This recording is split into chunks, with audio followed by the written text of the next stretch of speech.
Bu, itu suamimu tergantung dari kelakuan istri. Kalau istrinya baik, tidak mungkinlah suaminya macam-macam. Kalau dia urus suaminya dengan baik, tidak mungkin. Begitu ibu, suaminya mau kawin lagi, datang mertuanya membela. Apalagi kau mau kawin lagi tuh. Coba lihat itu istrimu. Saya datang ke rumahmu, saya belum bangun sudah siap sarapannya. Tidak pernah kasar sama saudaramu. Semua adik-adikmu dia hormati, ngomongnya dia sopan, makanmu dia urus, dia muliakan kamu, tidak pernah bicara kasar. Apalagi kau mau kawin, belum tentu kau dapat perempuan lebih baik dari istrimu sekarang. Sudah, jangan lagi pikir-pikiran. Kau mau kawin lagi, haram air susunya ibu. Kau kita pak.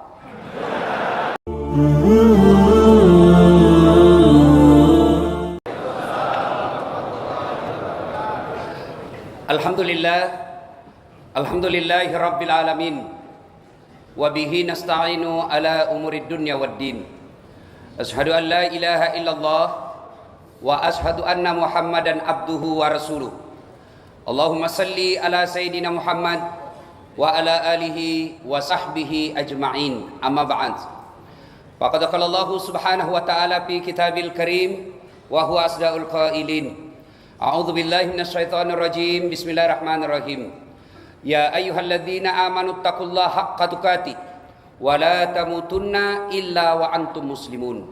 Wahai orang-orang yang beriman, bertakwalah kalian kepada Allah dengan sebenar-benarnya takwa, bukan takwa pencitraan, tapi sebenar-benarnya takwa.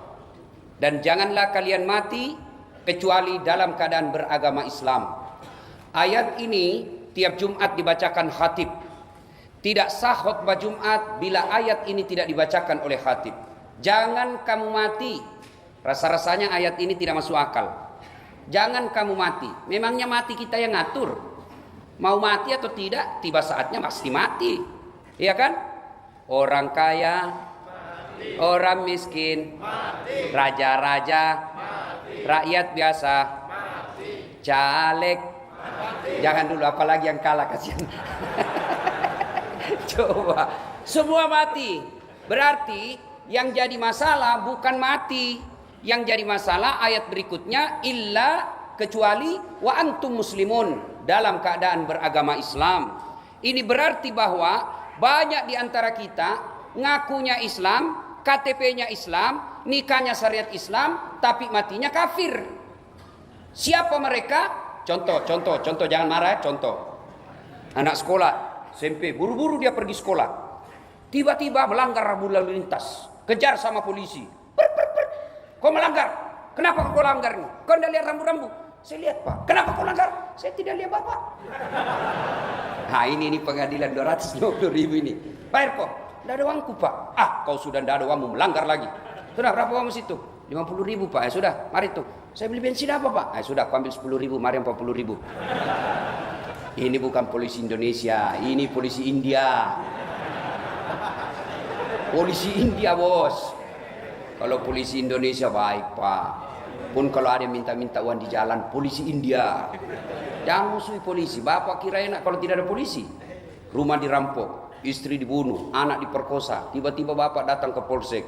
Tolong pak polisi, cari pelakunya, tegakkan hukum. Apa dia bilang pak polisi? Mohon maaf, baru saja polsek bubar. Kacau kan kalau tidak polisi. Pun kalau ada yang jahat, itu polisi India, bukan polisi Indonesia. Tahu polisi India? Nanti habis itu film baru dia datang. Ya, contoh lagi, jangan marah. Contoh, anak muda, lem pox, dia campur lem tikus. Yang kecampur lem Korea, tidak mau buka mulutmu itu.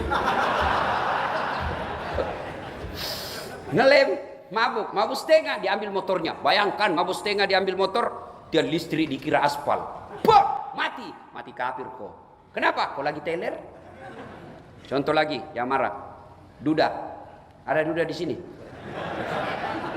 Dilarang menikah sama anaknya. Apalagi kau menikah sudah tua. Malu-malu. Kami bisa urus. Dengar mereka yang suka larang anak bapaknya menikah. Laki-laki itu boleh jadi umurnya pensiun. Boleh jadi umurnya tua, tapi demi Allah, jenis kelamin laki-laki tidak pernah pensiun. Kakek-kakek kita dulu 70-an dia duda ndak mikir nikah lagi. Kenapa? Ndak ada film porno bos. Ya, ndak ada video porno. Sekarang ada semua di WhatsApp, ada semua di handphonenya. nonton film porno, tidak ada istrinya. Dia pergi berzina. Pas berzina dia makan obat pil kuat 2 biji. Kena serangan jantung, mati di atas perut. Oh, mati kafir kau cilaka. Makanya kalau ada yang duda malam ini, nikah kau besok. Contoh lagi, yang mati kafir. Siapa? 17 April kemarin, mereka yang menerima serangan fajar. Jangan ketawa, saya serius ini. Ini yang rusak dunia politik kita ini. Wane piro. Beli partai miliaran, baju kaosnya miliaran, pasang balehonya miliaran. Serangan fajar, malah dia tulis di pintunya, siap menerima serangan fajar. DPR RI 700.000, DPR Provinsi 500.000, DPR Kota 300.000, jumlah suara 11. Mohon maaf, keras kehidupan bung. Makan itu, mati kau, mati kafir. Kenapa? Ada uang sogok dalam perutmu. Perang Badar tunai, selesai. Ada sahabat yang wafat. Lalu sahabat yang lain berkata, Alhamdulillah dia masuk surga. Alul jannah. Kata Nabi, tidak, masuk neraka dia. Kenapa bisa ya Rasul? Dia membela agama Allah, berperang bersama kita, melawan orang kafir. Kok bisa masuk neraka ya Rasul? Periksa kantongnya. Diperiksa kantongnya, ternyata apa? Ada barang baitul mal yang diambil secara tidak sah. Ini baru di kantongnya bos, belum dia makan. Gimana bapak yang terima duit 100.000 makan itu uang haram? Itu baru 100.000. Bagaimana yang ngambil APBN 1 miliar? Mati kok cilaka. Allah sayang kita ini orang Islam. Tidak ada umat yang disayang Allah seperti sayangnya Allah kepada umat Islam. Bagaimana wujud sayangnya Allah? Orang Islam, kau terpelihara dari barang haram. Jangan kau makan barang haram. Maka Allah hadirkan Ramadan. 1 bulan kalian tidak makan barang haram. Mana ada umat dikasih puasa 1 bulan? Hanya umatnya Rasulullah. Kenapa? Karena Allah tidak mau kalian makan barang haram. Ramadan Pak, jangankan yang haram, halal saja mampu kita tahan. Saya ulang, jangankan yang haram, halal saja mampu kita tahan. Contoh, air putih halal atau haram? Halal atau haram? Jam 12 siang Ramadan? Oh, offside kok bos. Bilang mahasiswaku, bagaimana kalau kumur-kumur Ustaz? Batal. Orang wudhu kumur-kumur, batal. Kenapa bisa? Saya lihat 3 kali kok kasih masuk 1 yang keluar. Coba tuh, luar biasa. Bapak-bapak, istri di rumah halal atau haram? Istri di rumah halal atau haram? Halal. Jam 12 siang? Oh, offside kok bos. Langsung kartu merah keluar lapangan. Coba, istri, ada yang tanya, bagaimana kalau malam Ustaz? Haram. Kenapa bisa? Pacar, tidak boleh. Biar malam siang tetap haram. Ada anak muda bilang, bagaimana kalau mimpi basah Ustaz? Siang hari. Ini biasa anak-anak kacuping orang di Makassar bilang. Yang anak SMP, SMA, anak kuliah, dikasih bonus lah mimpi basah. Atau ada juga di sini pensiun mimpi basah. Tapi kasihan sekarang pensiun ditangkap, kasihan purnawirawan ya, kasihan orang Indonesia. Ustaz, mimpi basah bagaimana hukumnya? Sah. Sah. Yang penting kau bangun langsung mandi. Sah puasamu. Yang penting mimpi. Kalau kau kreatif sendiri batal.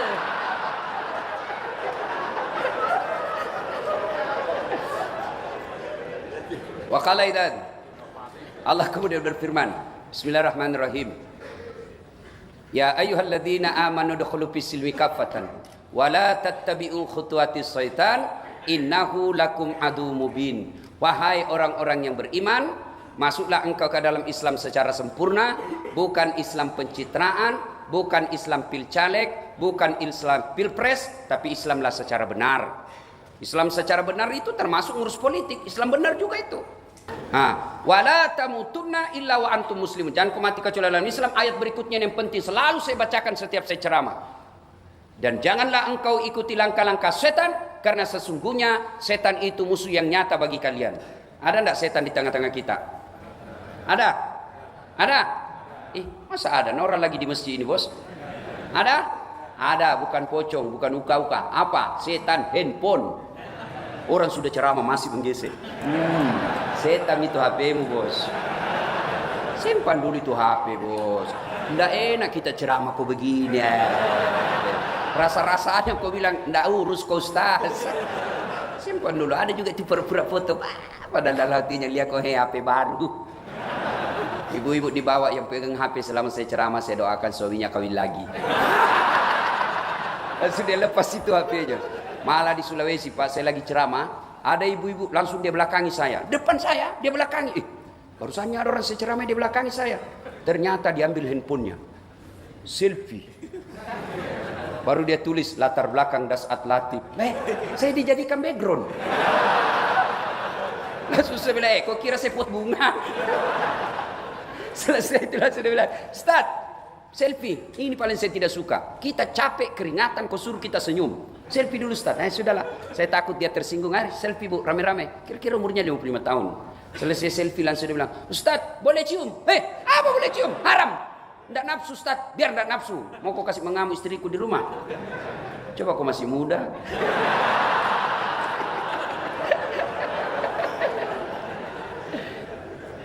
Apalagi setan yang ada di tengah-tengah kita. Bantal. Lu katanya itikaf, bawa karpet, bawa bantal. Pingin aku itu pindah tempat tidur, bos. Bos, ini itikaf sekali setahun, bos. 27 Ramadan, biar kau nangis-nangis besok ndak ada lagi. Ini hanya sekali setahun. Allah kasih kau tidur selain ini, tidur mah kau. Terserah, biar kalian mau. Kalau sudah lewat masamu, hilang. Maka jangan sia-siakan waktu ini. Jumhur ulama, mayoritas ulama berpendapat jatuhnya Lailatul Qadar malam 27 Ramadan. Inilah malamnya. Biar kalian soleh, biar kalian alim, biar kalian kuat puasa, biar kalian kuat tadarus, tapi habis kau punya jatah hidup, hilang waktumu. Kurang apa guru kita Arifin Ilham? Cerdas, istiqamah membela umat Islam, tidak pernah lalai dalam memperjuangkan hak-hak Islam. Sudah jatah hidup habis, tidak ada lagi di tengah-tengah kita. Allah masih pinjamkan umur, manfaatkan bos. Berdoa kau di malam ini. Minta apa yang kamu mau. Adik-adik minta, saya susah cari lapangan kerja, maka kau mintalah malam ini. Saya susah cari jodoh, maka mintalah malam ini. Ya, minta, inilah tugas kita. Datang malam ini, insyaallah. Berdoa sebaik-baiknya supaya Allah cepat kabulkan doa. Ada rahasianya. Ini ada rahasianya. Kan sama kita Pak, ngirim ke Sulawesi. Kan ada caranya. Ada yang paket 1 hari sampai. Ada yang pakai sudah 3 kali lebaran tidak sampai-sampai. Ya, jadi begini, ada juga caranya. Bagaimana caranya? Saya sampaikan kisah. Ini kisah pernah diceritakan oleh Rasulullah Muhammad SAW kepada Abdullah bin Umar, anak Umar bin Khattab. Rasulullah bercerita bahwa suatu ketika terjadi perjalanan. 3 orang pemuda. 3 orang pemuda ini melakukan musafir karena tiba malam hari, mereka kemudian tidur. Tidurnya karena waktu itu tidak ada penginapan, tidur dalam gua. Nah begitu tidur, tanpa sepengetahuan mereka, tertutup pintu gua. Mereka bangun, mati nih kita. Tertutup pintu. Ayo dorong, dorong masing-masing. 1, 2, 3, kerahkan kekuatan. Tidak terbuka. Dorong lagi, tidak tergoyang. Ketiga kalinya, 1, 2, 3. Tidak ada pup, tidak. Ini variasi kan tengah malam kalau terlalu serius. Harus sedikit ada variasi tengah malam Pak. Akhirnya dia berkata, tidak bisa kita keluar ini. Kita sudah ikhtiar, sudah upaya, tidak ada lagi. Kita minta tolong kepada Allah. Ya Allah, saya pernah mempunyai pegawai. Ketika tiba saatnya gajian, ternyata pegawaiku pergi merantau. Aku simpan duitnya, aku belikan kambing dari 1 ekor. Kambing hamil, perempuan, betina, hamil, tidak ada suaminya. Namanya kambing hamil tidak ada suaminya, kambing. Tapi sekarang banyak juga cewek mau saingan sama kambing, tidak ada suaminya, hamil, beleng-beleng. Nikah kau baik-baik bos. Sudah. Lalu ketika jumlahnya sudah ratusan ekor, datang yang punya pegawaiku, Tuan mana gajiku? Itu ambil itu kambing 1 lapangan. Maksudnya kambingmu semua itu, ambil itu. Maksudnya apa? Saya pelihara itu, uangmu saya belikan kambing, beranak pinak, itu semua kambingmu. Diambil semua kambingnya Pak, tidak satu pun tersisa. Diambil semua. Ini juga kurang ajar, simpan kayak 1. Diambil semua. Lalu dia ingat kebaikannya, ya Allah, Apabila memelihara amanah adalah kebaikan di sisimu, saya mohon kepadamu ya Allah, balaslah kebaikanku ini dengan mengabulkan doaku. Bismillahirrahmanirrahim. Dorong, gerak semua Pak. Alhamdulillah mereka bisa keluar. Setelah keluar sujud syukur, dilanjutkan perjalanan. Nah, apa hikmah dan iktibar pelajaran dari kisah ini? Satu, ternyata tidak ada manusia yang tidak ada masalahnya. Ayo, ada enggak di sini manusia yang tidak ada masalahnya? Hah? Ada di sini manusia yang tidak ada masalahnya? Ini muka-muka penuh masalah semua saya lihat ini. Ayo, tidak ada orang tidak ada masalahnya. Adik-adik mahasiswa, apa masalahmu dulu waktu kuliah? Saya mau sarjana Ustaz. Sudah sarjana selesai masalahmu? Tidak, saya mau kerja Ustaz. Sudah kerja selesai masalahmu? Tidak, saya mau jadi kepala bagian Ustaz. Sudah jadi kepala bagian selesai masalahmu? Mau jadi kepala dinas dong. Sudah jadi kepala dinas selesai? Tidak, mau jadi sekda. Sudah jadi sekda selesai masalahnya? Tidak, mau jadi bupati. Sudah jadi bupati selesai masalahnya? Mau 2 periode dong. Meskipun keadaan curang. Ayo, tidak ada orang tidak ada masalahnya. Semua orang punya masalah. Adik-adik mahasiswa, apa masalahnya setelah kerja? Mau nikah? Selesai masalahmu setelah nikah? Tidak. Mau punya rumah? Sudah punya rumah selesai masalahnya? Tidak. Mau punya anak? Sudah punya anak selesai masalahnya? Mau 2 dong, 1 laki-laki 1 perempuan. Selesai itu masalahnya? Tidak. Apalagi? Mau punya apa? Mau punya mobil. Sudah punya mobil, selesai masalahnya? Tidak. Langsung jelek lagi dilihat istrinya. Mau kawin lagi. Tidak ada orang tidak ada masalahnya. Ustadz, Bapak kira tidak ada masalahnya Ustadz? Hah? Banyak masalahnya. Mau kawin lagi tapi takut sama istrinya. Bukan saya ya, bukan saya. Saya berani. Ini muka-muka takut sama istri saya. Tidak ada orang tidak ada masalahnya. Apakah gara-gara dosa orang punya masalah? Apa gara-gara amal tidak ada masalah? Kalau gara-gara dosa tidak ada masalah, maka demi Allah, mestinya Rasulullah, manusia mulia, manusia suci, mestinya tidak ada masalahnya. Apa Nabi tidak ada masalah? 6 bulan dalam kandungan sudah wafat bapaknya. Keluar dari kandungan lahir, baru 3 hari sudah diambil ibu susunya. Keluar dari ibu susunya 4 tahun, usia 6 tahun, diambil ibunya, pergi ziarah kubur di desa bernama Afwa, wafat ibunya beliau. Diambil oleh kakeknya Abdul Muttalib, 8 tahun meninggal lagi kakeknya, pindah lagi ke pamannya Abu Thalib, usia 10 tahun mulai perang. Perangnya bukan perang agama tapi perang antar suku waktu itu. Usia 12 tahun beliau sudah berdagang. Dagangnya bukan antar pasar Tanah Abang ke Ciledug, tapi apa? Dari Mekah ke Syam, Syria, tidak pakai pesawat, jalan kaki, diimbangi dengan naik onta. Masalah demi masalah beliau lalui. Bahkan ketika selesai menikah, selesai masalahnya, muncul masalah baru. Anak-anak beliau masih belita, masih bayi, meninggal dilihat oleh mata kepala sendiri. Usia 40 tahun, puncak penderitaan makin tinggi. Dihina, dimaki, bahkan puncaknya diusir dari tanah kelahirannya. Siapa yang usir? Bukan orang lain. Siapa? Pamannya sendiri, Abu Lahab. Sampai di Madinah, selesai masalahnya, makin banyak masalah. Perang demi perang dilalui. Berarti masalah itu bukan masalah kita. Masalah pasti ada dalam hidup ini. Masalah kita adalah bagaimana mengatasi masalah. Mengatasi masalah tanpa masalah. Orang Jakarta tahu juga Pegadaian, Pak. Biasanya ini kalau lebaran ibu-ibu ini kursus semua jasanya di Pegadaian. Kan bapak kita ini kan siap-siap menderita, Pak. Dekat-dekat lebaran datang permintaannya istri. Pak, ganti gorden. Pak, ganti spray. Pak, ganti tempat tidur. Pak, ganti tempat sekalian. Iyo, saya ganti kok sekalian. Itu jawaban paling tepat, Pak. Kalau banyak ibu-ibu minta ganti-ganti, bilang, ya sekalian saya ganti kau. Nah, ibu bapak, saudara-saudara sekalian, begitu ada masalah, belajar dari kisah tadi, jangan hindari masalah itu. Belajar dari kisah tadi, begitu ada masalah, takarruf ilallah, dekatkan diri kepada Allah. Dengan cara apa? Yuk berdoa. Inilah malam 27, minta kepada Allah. Doa tidak harus mesti sama ustadz. Doa tidak mesti sama dengan imam yang diminta. Belum tentu sama kita punya kebutuhan. Tidak harus bahasa Arab. Siapa yang mewajibkan kita bahasa Arab? Bahasa Bugis, buat dimato. Bahasa Jawa, monggo. Bahasa Sunda, mangga. Bahasa Inggris, tidak tahu. Silakan Pak. Apa saja daripada Bapak bahasa Inggris tidak tahu artinya, salah ucapan, bingung malaikat. Apa maksudnya ini dasar? Lain di mulut, lain di hati. Dalam hatinya mau dapat jodoh yang diminta hujan. Bingung bos. Maka berdoa tidak harus pakai bahasa Arab. Sampaikan apa keluhanmu dalam bahasa hatimu. Ya Allah, saya sudah 4 tahun merantau ke Jakarta. Saya capek ngontrak ya Allah. Rumah kecil begini, bagaimana saya bisa menumpang? Bagaimana saya bisa melayani orang-orang yang datang ke Jakarta, keluarga saya yang datang ke Jakarta? Kalau rumah saya sempit begini ya Allah, Engkau menganjurkan untuk memuliakan tamu. Tapi bagaimana saya muliakan tamu kalau rumah saya kecil begini? Boleh doa begitu Pak. Daripada Bapak susun kalimat yang lain di mulut, lain di hati. Minta bahkan boleh paling keringkas. Praktisnya doanya begini Pak. Ya Allah, Kau sudah tahu apa yang ku mau, kabulkanlah. Paling gampang. Sudah, doa kepada Allah. Ada masalah, doa kepada Allah. Alhamdulillah.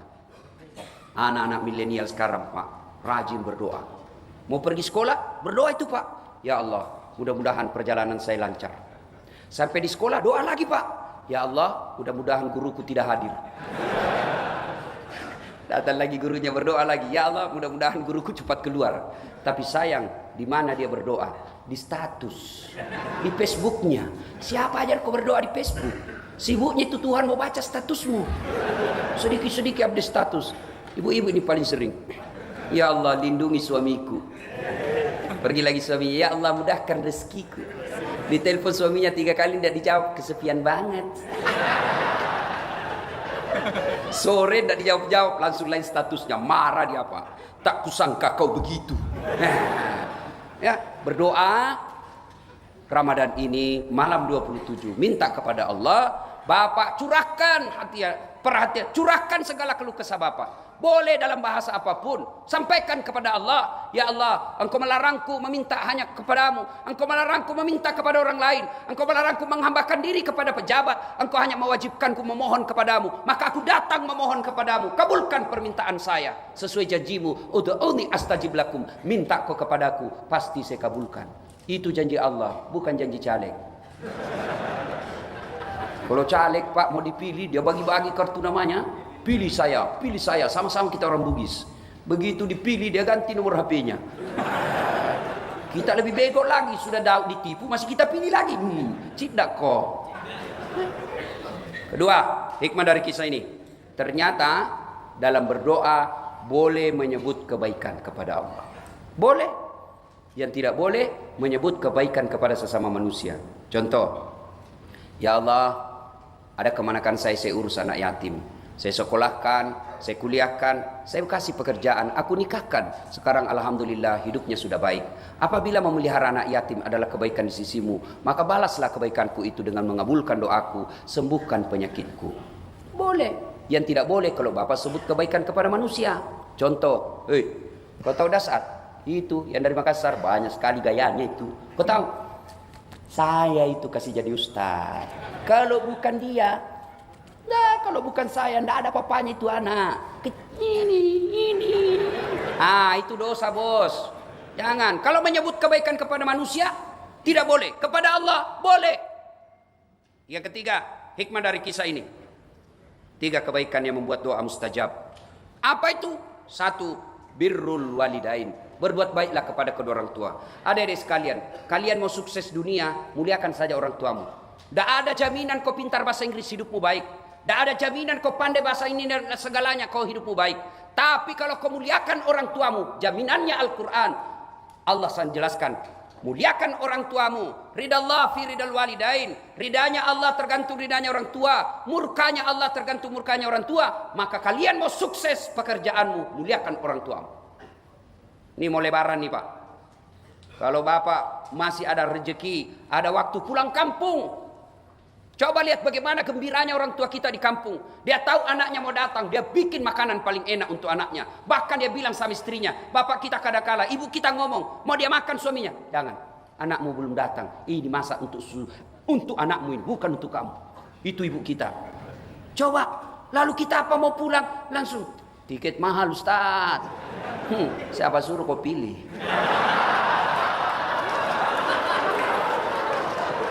Tidak ada urusan sama politik ini ya. Ini tikap akbar, tidak ada urusan politik. Ini masjid, tidak boleh orang berpolitik.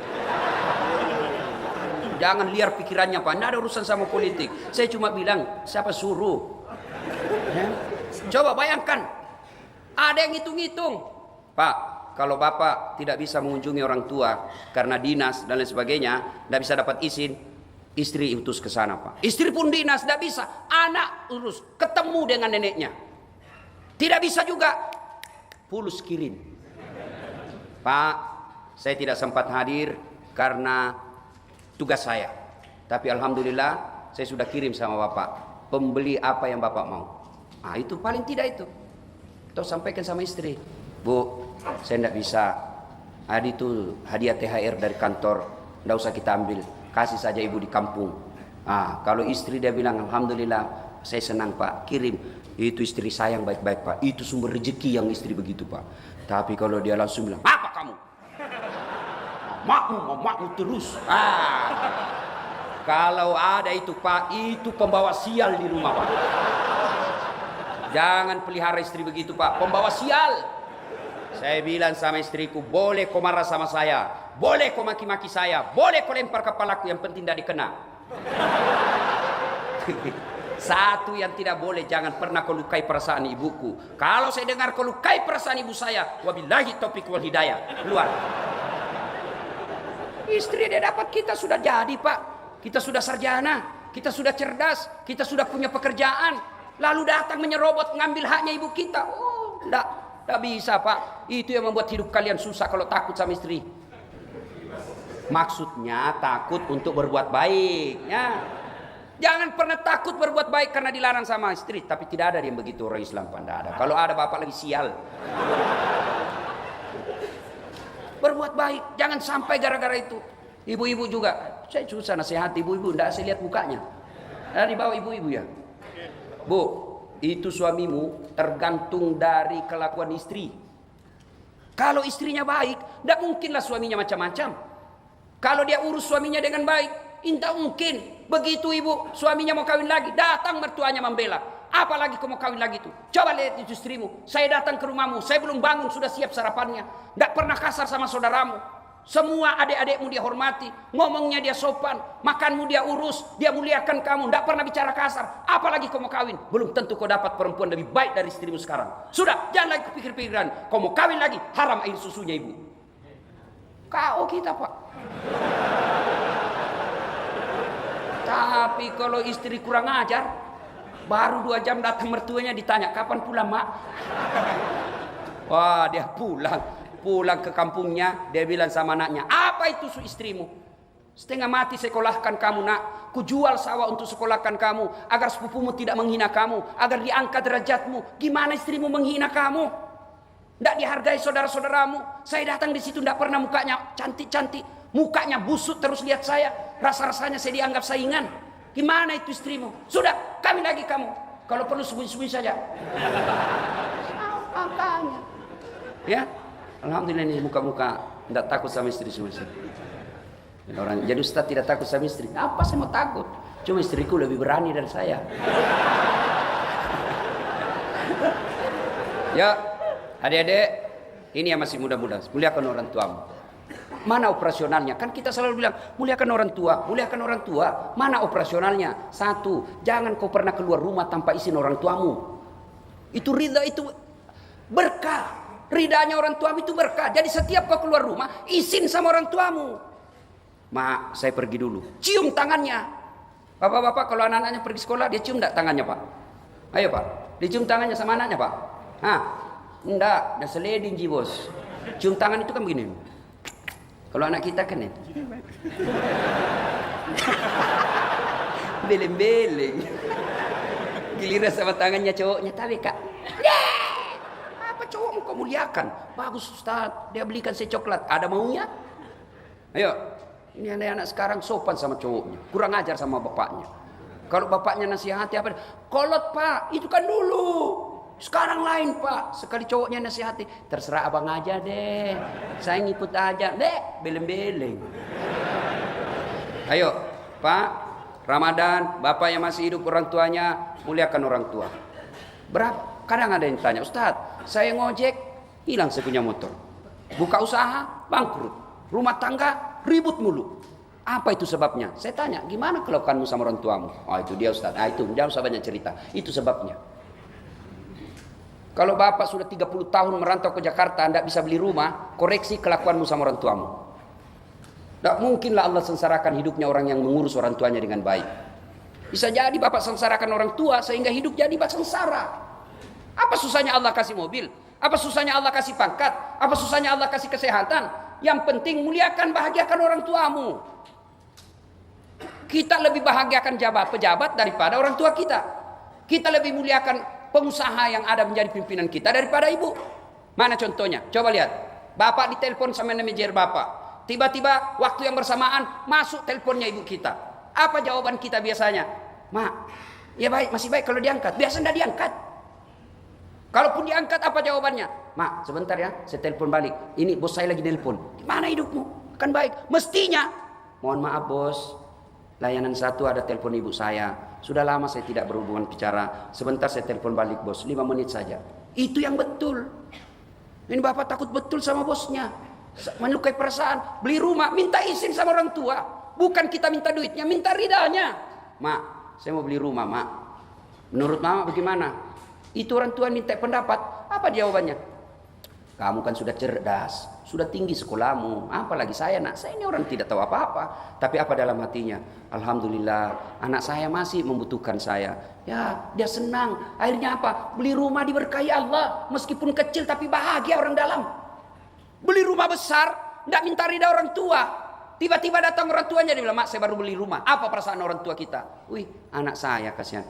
Dia sudah kaya, sudah banyak duitnya, tinggi sekolahnya. Tidak pernah ngomong-ngomong beli begini. Saya tidak niat menyakiti hati orang tua. Betul niatmu tidak menyakiti, tapi kelakuanmu menyakiti hati orang tua. Niat, kelakuan harus sama-sama baik. Lihatkan orang tua.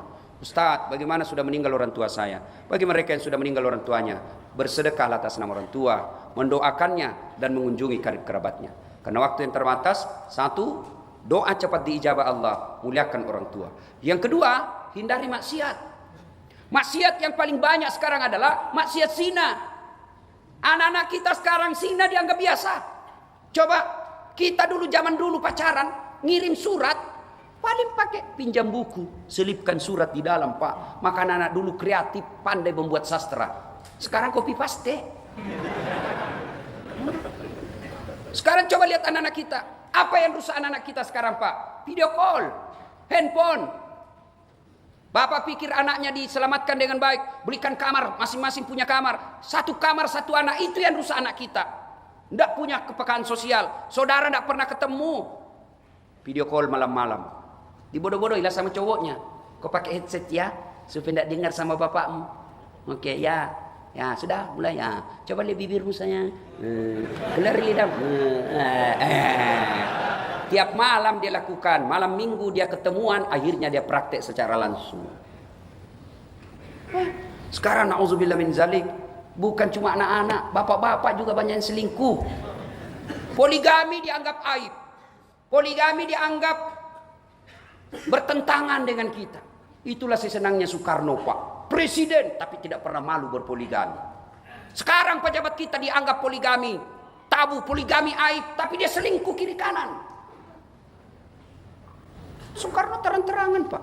Ini saya harap bapak ini menjadi Soekarno-Soekarno.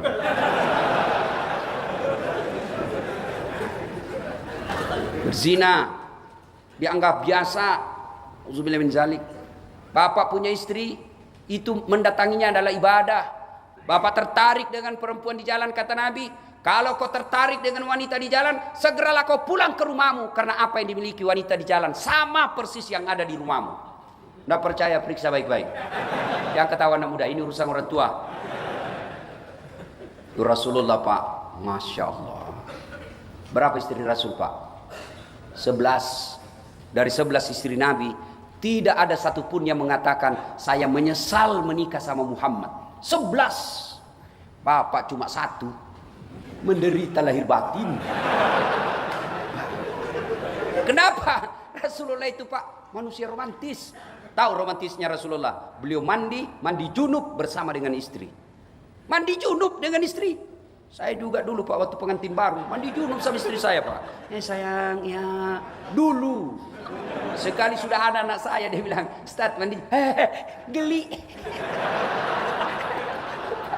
Rasulullah sampai usia senja. Apalagi, Masya Allah, Rasulullah kalau minum, misal, Bismillahirrahmanirrahim. Satu teguk, dia kasih lagi istrinya. Minum lagi. Kasih lagi istrinya. Hebatnya lagi, bekas minumnya istri, itu yang diminum oleh Rasulullah. Coba Bapak, minum bekas bibirnya istri. Busuk betul mulutmu.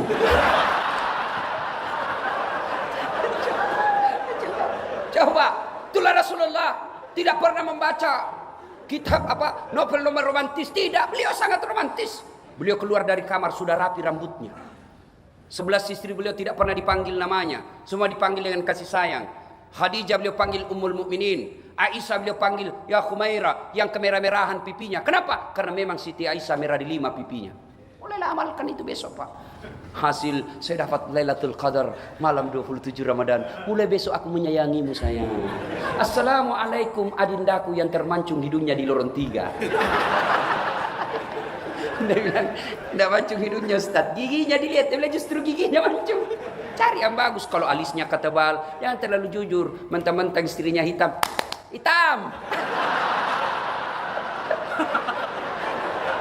Manalah ada apa kisah. Muliakan istri Pak, muliakan istri. Pak, masih ingat waktu kita ijab kabul? Ya? Masih ingat waktu ijab kabul? Saudara Das'at Latif, saya nikahkan engkau dengan anak gadisku Naura Siddiqiyah Nasrun dengan mahar seperangkat alat sholat tunai karena Allah. Siapa yang kita jadikan gadai? Siapa yang kita jadikan jaminan? Allah. Untuk menghalalkan perempuan itu, untuk menghalalkan yang tadinya haram, Allah izinkan pakai namaku untuk menghalalkan gadis itu. Lalu ternyata barang gadaian kita salah gunakan. Yuk, Das'at silakan masuk warung. Kau boleh belanja, yang penting jangan lebih 1 juta. Silakan masuk. Lalu saya datang, bos, saya boleh belanja lebih 10 juta katanya. Marah yang punya nama. Saya percaya kau Das'at. Saya lamanya itu saya percaya kamu. Nama aku kupelihara baik-baik. Tidak pernah ada yang rusak nama saya. Kau rusak nama saya. Mulai sekarang jangan lagi kau sebut-sebut saya. Allah kita jadikan istri jadi halal gara-gara nama Allah. Dia tinggalkan kampungnya dari Madura. Dia tinggalkan kampungnya dari Sumatera, dari Sulawesi. Ngikut sama suaminya. Dia tinggalkan ibunya. Dia tinggalkan bapaknya. Dia tinggalkan saudaranya. Untuk apa? Ngikut sama suami sebagai taat sama suaminya. Ternyata suaminya dia khianati istrinya.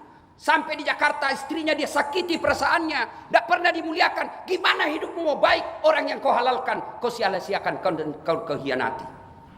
Gimana caranya mau baik rezekimu kalau istrimu kau khianati? Rasan rapat, ternyata pergi merapat. Nah, tenang perasaannya ibu-ibu di bawah. Cuma ibu-ibu juga jangan suka ngomel. Gimana suami mau betah kalau ngomel aja kerjanya. Baik kalau dia cantik. Jam 4 sore menelpon sudah itu. Mbak, mau makan apa? Kita ini ya percaya, sayang betul istri saya mau masak, ternyata GoFood.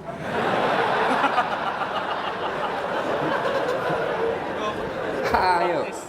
Saya tanya ibu-ibu di Makassar. Itu kan saya lihat itu ibu biar cobek apa itu? Becok ladang. Sambal beli juga 10.000 2 sendok. Saya bilang ngapain ibu beli? Praktis Ustaz. Saya bilang benar praktis. Tapi tahu enggak ibu? Ibu tidak bakal punya modal untuk masuk surga. Kalau semua dibeli, siapa yang masuk surga? Suami. Kenapa? Suami yang punya duit. Suami cari duit. Ibu apa? Bukankah pergi ke pasar keringat itu ibadah? Bukankah kita mencobek-cobek? Apakah bahasa Indonesianya itu mencobek-cobek? Ulek. Mangulek-ulek. Ulek. Ya itu maksudku ya. Itu ibadah. Berkeringat itu ibadah. Bukankah masa itu ibadah? Keluar keringatmu adalah ibadah. Kalau kau cuma beli jadi, maka tidak ada pahalamu. Gimana kau masuk surga? Kau tidak punya password, tidak punya bekal untuk masuk surga. Tukang ngomel, malas masak, rewe, panenaka. Mana suamimu mau betah di rumah? Pernah dengar ceritanya itu jin lari dari sumur? Hah? Pernah? Adalah bertanya sama saya, Ustaz, kenapa istriku suka suamiku tidak betah di rumah? Saya takut dia tersinggung. Ku ceritakanlah. Bah, Bu, ada orang suami istri suka sekali ngomel istrinya. Akhirnya suaminya berpikir bagaimana caranya supaya berhenti ngomel. Wah, dia belikan perhiasan. Sudah dibelikan perhiasan, senang ini ibu. Padahal suaminya di mana sih bawa? Oh dia ingat, oh di kampungnya ada sumur tua, usianya 400 tahun, dalamnya 17 meter. Dia lihat sama suami, dek, kau lihat itu sumur, ada airnya enggak? Lihat, ada kak, tapi sedikit aja, enggak dalam ini. Wah, enggak mati berarti dia enggak dalam ini. Begitu, dekat sumur, dia dorong istrinya masuk, sak, jatuh, ngomel kau di situ. Saya enggak dengar juga. 1 jam kemudian tiba-tiba dari dalam sumur, ada makhluk keluar hitam tinggi besar, sak, kaget suaminya, weh, siapa kamu? Saya jin penunggu sumur ini. Sudah 400 tahun saya di dalam. Ada perempuan di dalam, ngomel aja kerjanya.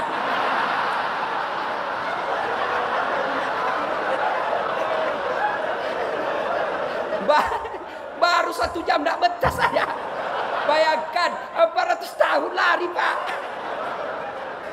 Bagaimana suamimu betah di rumah kau ngomel saja.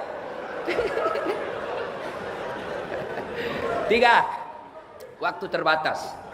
3. Yang membuat doa cepat diijabah, kita review kembali. 1. Berbuat baik sama orang tua. 2. Menghindari maksiat. Muliakan istrimu ya. Hormati suami. Yang ketiga adalah memelihara amanah. Amanah yang paling besar adalah amanah berumah tangga. Ya. Kalau kak bapak di sini kan berapa anggota DPR? Paling tidak ada. Banyak anggota DPR cari kita kalau dia mau masuk mencaleg, datang itu pak ke masjid. Begitu tidak terpilih diambil lagi karpetnya pak. Beleng-beleng. Nah di sini amanah ya sudahlah. Kita di sini tidak ada pejabat. Kita sini amanah apa? 1. Amanah berupa harta. Bapak tahu tidak itu orang kaya? Bapak pikir enak jadi orang kaya? Banyak pertanyaan pak. Seleksi berkas, sebelum bapak ditanya puasa, sebelum bapak ditanya haji, yang ditanya itu kan ada 4 hal. Dan khusus harta-harta itu kan 4. Umurmu kau gunakan untuk apa? Masa mudamu kau gunakan untuk apa? Ilmumu kau gunakan untuk apa? Lalu berkaitan dengan harta 2 pertanyaannya pak. Kamu dapat dari mana? Kau belanjakan untuk apa? Muka belakang. Hartamu dari mana? Saya ngojek. Kau belanjakan untuk apa? Istri dan anak. Halal. Hartamu dari mana? Korupsi. Kau belanjakan untuk apa? Nyumbang masjid. Cepret, keluar. Tak bisa masa uang haram kau kasih masuk masjid. Ada orang, ini kisah sufi ini pak. Miskin, ada orang kaya, dia panggil kaya di negeri itu, dia panggil anaknya, nak, kamu mau tidak temani saya di kubur 40 hari? Ambil hartaku 50%. Berapa hari pak? 40 hari. Tidak mau saya pak. Lama betul. Kecewa ini bapaknya, kasihannya setengah mati kurus. Tidak mau dia temani saya 40 hari. Dia panggil istrinya, bu kamu tidak mau, anakmu saja tidak mau, apalagi saya. Dia panggil adiknya, kau, anak istrimu saja tidak mau, apalagi saya. Dia bikin lelang, bikin pengumuman. Siapa yang mau menemani saya 40 hari di kubur, ambil hartaku 50%. Sampai ke orang miskin. Miskin betul pak. Apa kerjanya? Penambang kayu di hutan. 1 saja kekayaannya. Rumah tidak ada, mobil tidak ada. Apa? Kampak. Tiba saatnya meninggal ini orang, dia masuk ke dalam kubur sesuai perjanjian. Begitu datang malaikat penanya bagian kubur, dia dilihat, dia bilang ini yang tukang kampak, datang sudah, ini sudah, ini mati sudah. Tiba-tiba datang malaikat, dia dilihat, kenapa ada orang hidup ada di dalam sini? Kok ada apa di sini? Dia yang ditanya. Dipending orang jenazah ini. Kok ada kau di sini? Ada apa kau di sini? Dia bilang saya ada kontrak kerja dengan ini almarhum. Apa? Saya perjanjian kalau saya temani 40 hari hartanya saya ambil 50%. Saya orang miskin. Masa kau miskin? Iya, saya miskin betul. Apa kekayaanmu? Cuma kampak. Ditanya itu kampak. Kampakmu dari mana? Sehari ditanya pak. Maghrib tutup pertanyaan. Besok kita lanjutkan. Hari kedua datang. Itu kampakmu kau gunakan untuk apa? 1 hari lagi pak. Ditanya lagi. Tutup. Besok lanjutkan. Hari ketiga. Kau tebang itu pohon apa kau tebang? 1 hari. Hari keempat siapa yang beli itu pohon? Hari kelima dan seterusnya. Hari ke-40 pagi-pagi langsung lompat.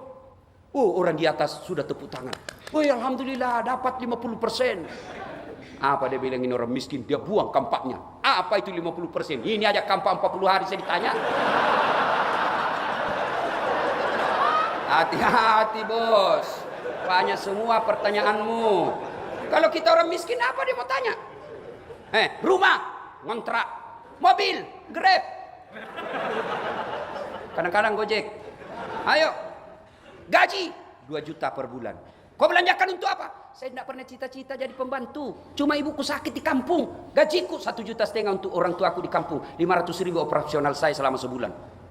Sholat, alhamdulillah, bukan cuma 5 waktu. Tengah malam saya ikut iktikaf Sunda Kelapa. Sedekah, alhamdulillah. Kalau ada lebihnya saya sedekah sama-sama penjual sayur. Kau haji, mau betul, tapi tidak ada duit.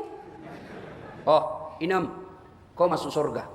Meskipun kau di dunia dihina manusia, sekarang aku muliakan kau dengan kemuliaan. Tahdhurul jannati bisalam. Kau pilih ini mana kau mau masuki. Masuk dalam surga. Wah, tiba-tiba datang tuannya, Pak. Yang kaya banyak. Begitu masuk, dia diintip Inam. Ini sudah ini. Ini si pelit ini sudah muncul. Boleh ditanya. Nama? Haji Titi. Pekerjaan? Itu istrimu setiap bulan rebonding ke salon. Dari mana itu? Anu apa? Udah jelas dituju matanya. Bah! Lari ditarik lagi. Itu anakmu pasang behel. Dari mana itu? Wah, ditinju lagi matanya. Wah, mau lari ditarik lagi. Itu pelek mobilmu. Gak mungkin kau bisa beli sebagai pegawai. Dari mana kau dapat itu? Anu tuan. Anu apa? Bah! Kau sholat. Tapi babak belur sudah dia, Pak. Hancur semua mukanya. Bengkok. Kayak itu yang di video kasihan itu yang meninggal. Dipukul-pukul kasihan. Wah, saya bingung lihat orang Indonesia kok bisa begitu. Kejam ya. Anak kecil kok digituin. Borgol aja kasihan, ngapain kok kasih gitu. Auzubillah min zalik. Mudah-mudahan itu yang kasih begitu nanti tidak tenang hidupnya seumur-umur. Kasihan orang tua. Saya bayangkan, Pak, gimana perasaan orang tuanya. Dia lahirkan anaknya baik-baik. Dari kandungannya 9 bulan. Dia sekolahkan kasihan. Kau bunuh seperti binatang. Auzubillah min zalik. Doa orang begini, Pak, teraniaya. Allah tidak akan biarkan itu ketidakadilan. Allah akan punya cara sendiri menghinakan kalian nanti. Tidak usah ribut, bos. Tidak usah ribut. Allah punya jalan sendiri untuk menghinakan yang begitu. Lanjut lagi cerita. Ini bukan politik ya, bukan politik. Sampai di mana tadi cerita? Masuk juga dia, Pak. Masuklah ini. Tapi sudah babak belur, Pak. Hancur-hancur mukanya. Masuk surga juga. Yang sudah bilang Inam, Tuan, baru muncul Tuan. Dari mana Tuan? Kok terlambat? Saya sudah 4 tahun di sini. Kok Tuan baru muncul? Saya terlambat, Inam. Kenapa muka? Jangan banyak tanya di situ. Saya sudah 4 tahun, kok baru termuncul Tuan? Dia bilang, terlambat saya, Inam. Kok bisa terlambat? Saya kira kan ada 4 mobil di rumah. Dia bilang, itulah yang banyak sekali pertanyaannya. Nah, bapak-bapak, hati-hati, Pak. Harta adalah amanah. Jangan pelit. Tidak dibawa kematian harta apabila tidak dititip sebelumnya. Saya juga tidak setuju kalau ada orang bilang, tidak usah cari harta banyak-banyak, tidak dibawa mati. Bawa mati, Pak. Gimana caranya? Kirim sebelum ajal menjemput. Itu tadi yang ada beredar, itulah tempatnya, Pak. Yang ada di rumah belum tentu bapak punya. Ibu-ibu di rumah, cicil kiri kanan, cicil ini. Bapak, ibu meninggal. Siapa yang punya itu harta? Istri kedua. Bapak-bapak, itu hartanya sedekahkan di jalan agama Allah. Tidak ada orang bangkrut gara-gara sedekah. Demi Allah. Tidak ada orang senang, orang pelit. Bapak senang tetangga yang pelit atau dermawan? Senang pejabat yang pelit atau dermawan? Senang mantu yang pelit atau dermawan? Sama tetangga yang pelit atau dermawan? Semua senang dermawan. Demi Allah tidak ada orang suka pelit. Bahkan orang pelit sekalipun tidak suka sama orang pelit.